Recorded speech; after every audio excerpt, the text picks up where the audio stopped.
Aujourd'hui dans l'actu, le mauvais temps prend ses quartiers d'été dans la région. Nous avons voulu savoir quelles sont les conséquences pour le tourisme, notamment à Saint-Quentin en Yvelines.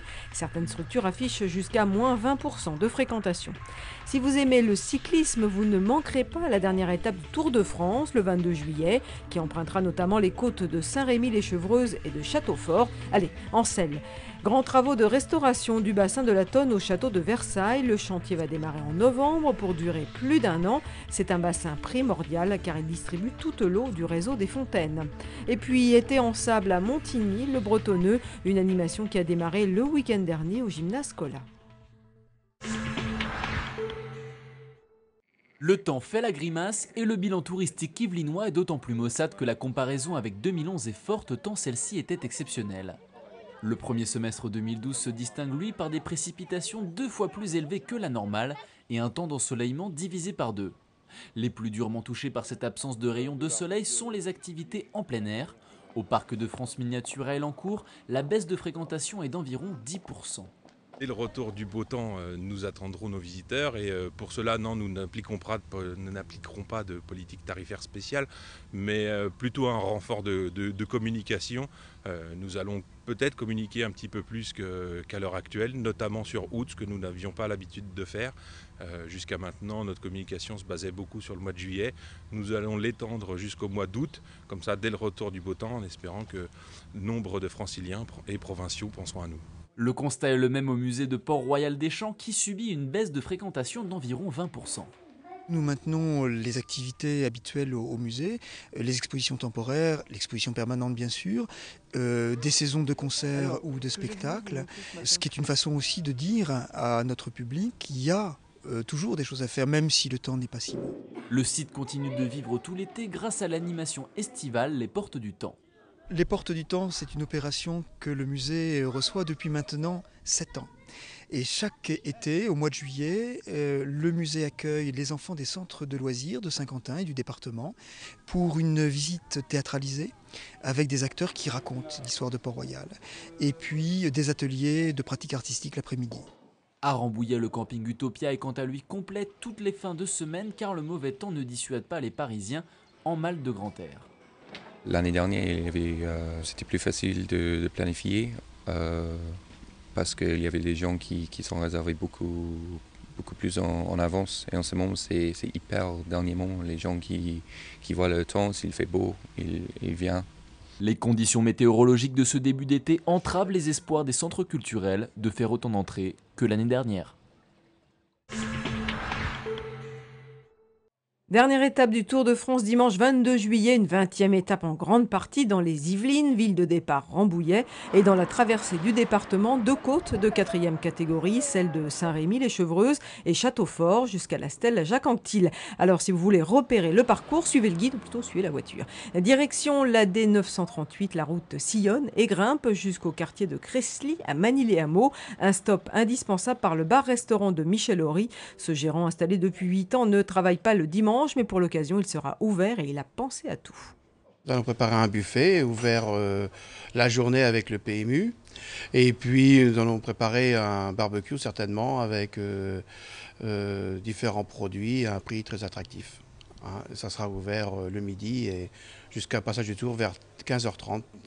Après cette halte, retour sur le parcours en compagnie cette fois de Claude Géant. Ce cycliste amateur de 60 ans est un féru du Tour de France. Il connaît bien le parcours et surtout celui qui emprunte la vallée de Chevreuse.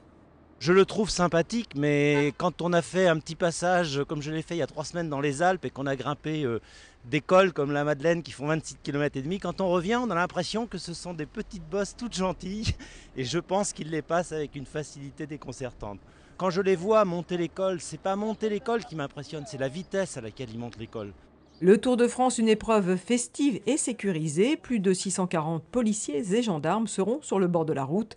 Le stationnement, la circulation réglementée.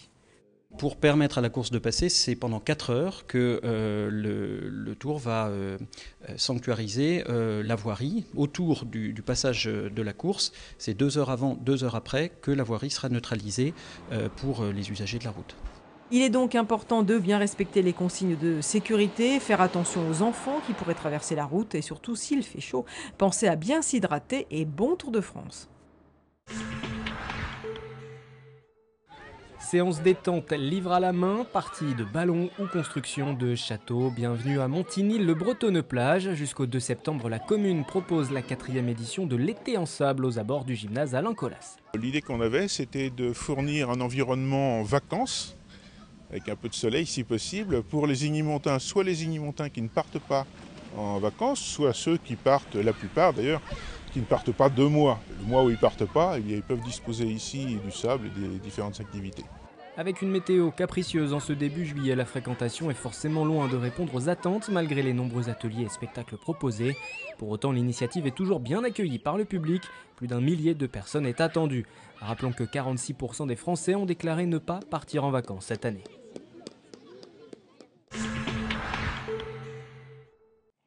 Christophe Di Vito est fontainier au château de Versailles depuis 9 ans. Ancien plombier, cet homme connaît par cœur les 55 fontaines du domaine et ses 35 km de canalisation hydraulique. Alors, on n'est pas très loin du bassin de la Tonne, on est exactement dans les rampes d'accès, très proche des escaliers qui sont dans l'axe du château. Il reste quelques mètres à faire et on pourra accéder sous le bassin. Des galeries étroites, sombres et boueuses nous conduisent sous le bassin de la Tonne, première fontaine à marquer la grande perspective du domaine. Depuis des années, on rêvait de pouvoir restaurer ce bassin de la Tonne qui commande tout le système hydraulique du parc de Versailles. C'est à ce titre qu'il est très important.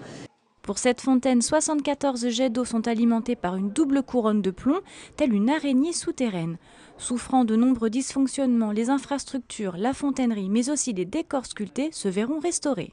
Nous, ça va être tout ce qui est côté hydraulique du bassin, donc restauration des conduites en plomb, restauration de tout ce qui est effet d'eau, donc ajutage, nappes d'eau, tout ça, on va être chargé de refaire tout ça.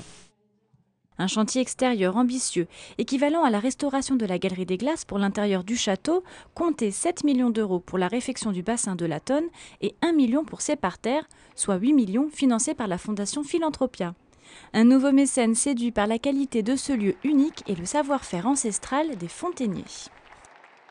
Aujourd'hui, les fontainiers de Versailles et du domaine de Versailles sont des compétences extraordinaires qui font et utilisent encore des techniques du passé.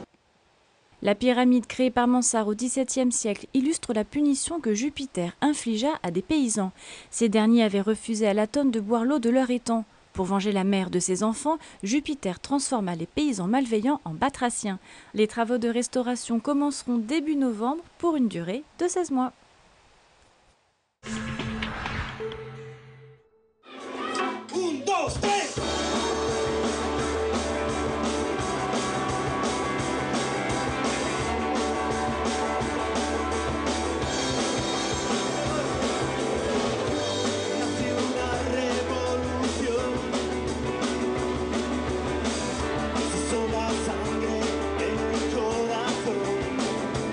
Le groupe de rock indépendant yvelinois, Víctimas de la Suerte, né pendant les années 90, n'existe plus. Un de ses membres fondateurs est parti. Pourtant, l'aventure continue. Le trio trace sa route sous le nouveau nom de Barrio Libre.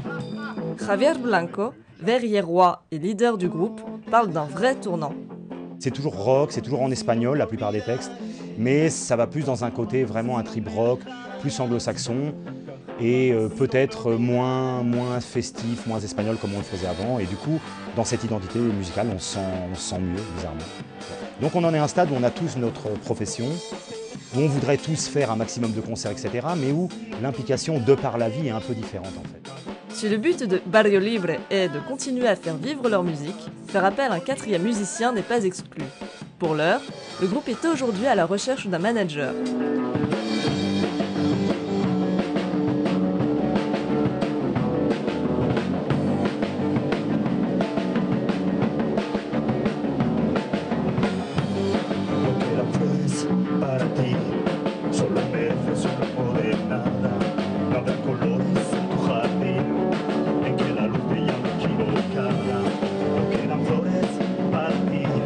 Le premier album éponyme du groupe est sorti début 2011. Parmi les titres, No quedan flores para ti.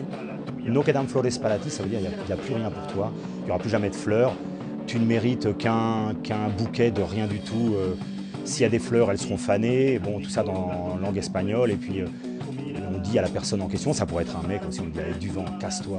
C'est beaucoup plus cru que ça, mais toujours avec ce côté quand même un peu poétique que permet la langue espagnole.